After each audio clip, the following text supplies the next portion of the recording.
guys, I'm so excited to walk through this with you today. Several of you have asked me specifically for this lesson, so let's get started. Today we are going to work on the alphabet. I'm not in my typical space today, so I'm just kind of working with what I have.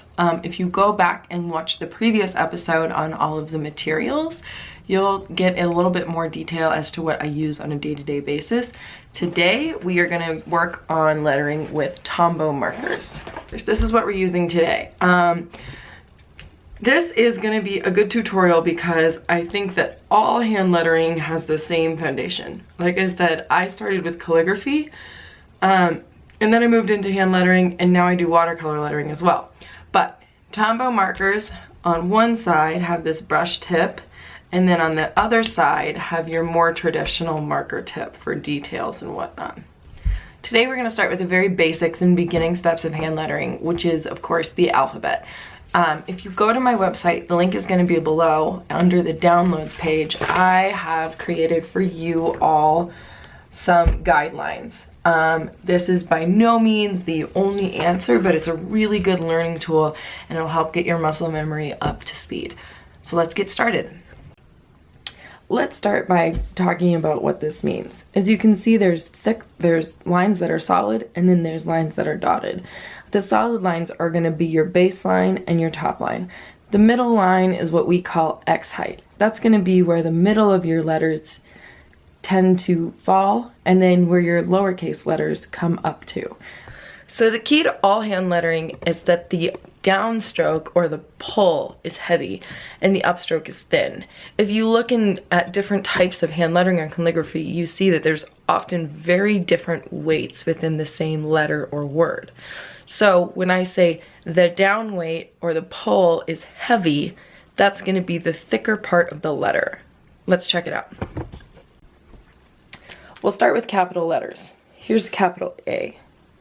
So the up weight is thin, so I don't put a lot of pressure on it.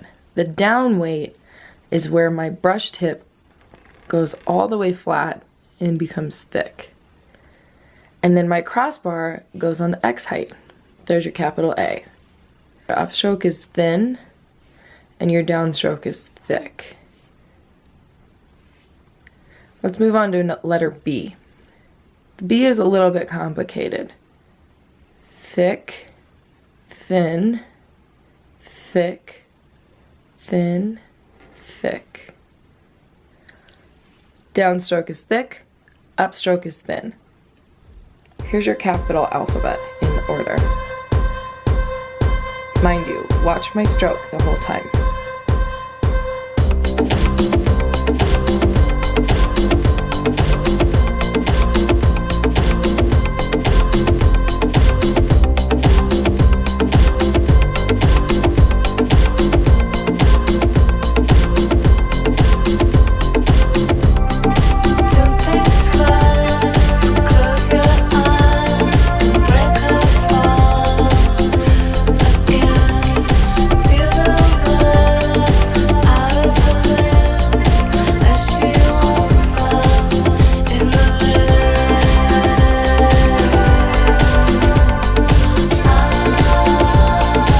Now, if you want to use really ornate, perfect calligraphy, then this baseline method is going to be perfect for you, and you're going to really need to stick within the guidelines. However, a lot of hand lettering is really becoming more organic and loose-looking. This is just going to be a base for what you can start from and then grow your skills. Let's look at some lowercase letters. The same principles apply. You just really want to follow your X line and your baseline as well. So, for a lowercase a, same exact thing. Up is thin, down is thick. Up is thin, down is thick. Let's try that again. Up is thin, down is thick. Up is thin, down is thick. For B, down is thick, up is thin, down is thick.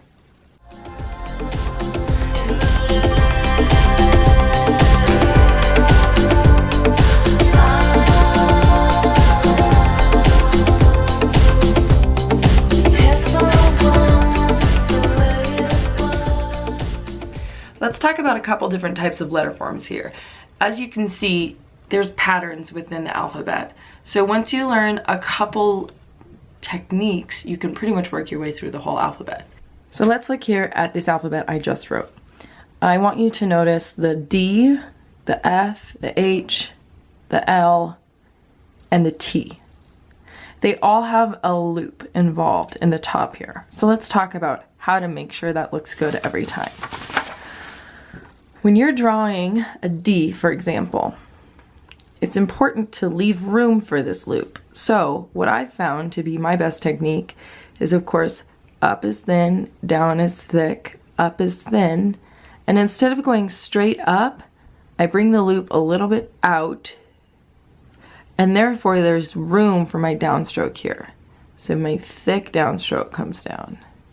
Do you see how that works? So let's try it with the H now. Same thing. The H is going to start at the X height, and then the hump from the H is going to come to the X height as well, which I realize is probably a little hard to see in the video, but it's right here. So instead of going straight up, I'm going to give myself some room for that loop on the H, and then I bring my downstroke down. It's okay to pick up your pen. I actually do it quite a lot. Your upstroke is very thin and your downstroke is thick.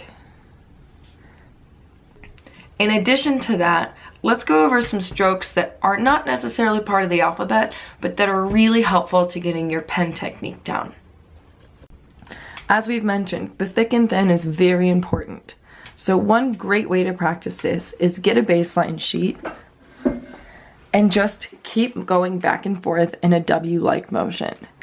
So thin is up, thick is down. Thin is up, thick is down. Thin is up, thick is down. So, what's next? Well, let me tell you, start with practice. I have practiced this alphabet 1,000 times, if not more, and I still find myself making mistakes frequently. So practice makes perfect, that's not a lie. However, I do have some tools that will help you guys out. Like I said, these blank baseline sheets are for download on my website, as well as this alphabet I just drew. I'm gonna add some arrows to it so you know which strokes start and which strokes end each letter. And one last final tip I wanna give you is how to hold your pen. Hold it like you hold a pencil. My first grade teacher fought with me hard and long on this, but I do not hold a pencil like a normal person. I hold my pencil like this. No kidding, it's very caveman of me. But that's how I write best, so that's how I do my hand lettering. If you hold your pencil like this, like a normal person, hold your pencil like that. One thing that's not good is to move your fingers around just like this. You would write just like you do with a pen, with your hand flush on the sheet. I'm sorry, left-handers, I know that's difficult. By doing this, you lose a lot of control and your letters don't hold the same form every time. So that's a pretty good start. Go ahead and start practicing your alphabet. Like I said, go ahead and download those items on my website. They're free. And share this with as many friends as you like. Grab a bottle of wine, have a ladies' night, and practice your letters. Next time we're going to talk about what it looks like to connect letters, and then how to make more of a composition with your letters and words. So stay tuned, don't forget to subscribe below, and please, please, please don't forget to comment and leave questions below on any successes or struggles you guys are having. I am going to be answering them. And then I'm so looking forward to seeing what you guys create. So tag me in everything because I just want to see it. I am Sam White on Instagram and Twitter. Have fun!